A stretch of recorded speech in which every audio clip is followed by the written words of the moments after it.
let's say you've got your speakers, you've got your amplifier, you've got your musical source, and the last but not least thing you need to make your system work is cables. Cables are the most controversial component of an audio system. Some attribute almost magical properties to them, while others even deny cables the right to be called a system component, arguing that it is just a conductor. The truth lies somewhere in the middle, and undisputed leaders in this field will help us figure it out. On a gathering storm comes a tall, handsome man in a dusty black coat with a red right hand. Well, I totally agree with you in terms of cables being components. And if they don't hear a difference with or without cables, they do, because if you take the cables out, there is no sound, right? So therefore, they do qualify as components. To what level you are rewarded with better sound, we always leave that to the customer to try out for himself. If you look at our constructions, most of them are see-through constructions, and you will also see that they are very different. If you look at a speaker cable from ours versus an interconnect from ours versus a power cord, they are very, very different. And those differences are because we developed this. We develop a power cord to become a power cord specifically for AC. We develop a speaker cable to be specifically a speaker cable with the known parameters that we have from amplifiers around the world and speakers from around the world. So we're very scientifically and technologically driven in that aspect. Now we know that cables are components, but still many people can't understand how they work.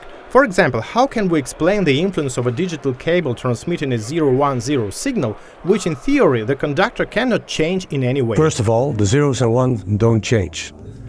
The problem is the order in which they come. So it's like packets on a train. And it goes with a certain speed through the cable, arrives, and you want the ones and the zeros not to change in timing. Because if they come a little bit earlier, after the DA conversion, the voltage changes, so you get a distortion of the output.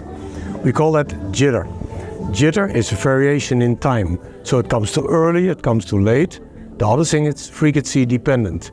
So how did we do that? We made the cable ultra precise so that we get an ultra low jitter. So already, I think 5 years ago, we claimed about 1,000 times improvement in jitter performance. That's the measured performance. And that means that the speed in which they are going in the cable, because then you have to realize with digital, is just spit out, the signal spit out by the, let's say, the transport, goes through the cable to the DA converter. There's no feedback loop, so that means the data it gets in has to be converted to audio. And that's the whole problem. Some people are very sensitive to jitter because it gives unrest in the sound. I don't know if that's the right English word. It means you feel nervous. Yeah. Everything is right, the bass doesn't change, the high frequency don't change, but it's a kind of nervousness.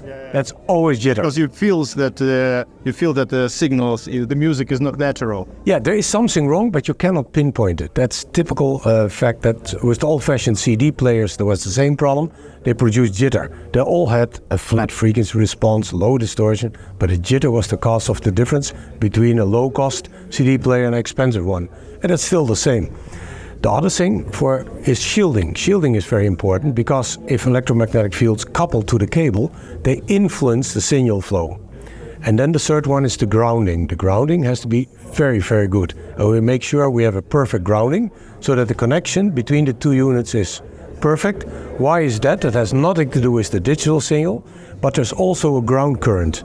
So if you put, well, let's say, your DA converter in the AC, and another unit also in the AC, and they're also connected by a cable, there will be small currents going from one unit to another.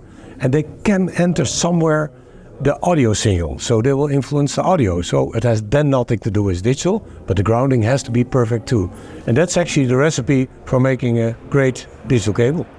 What about another phenomenon?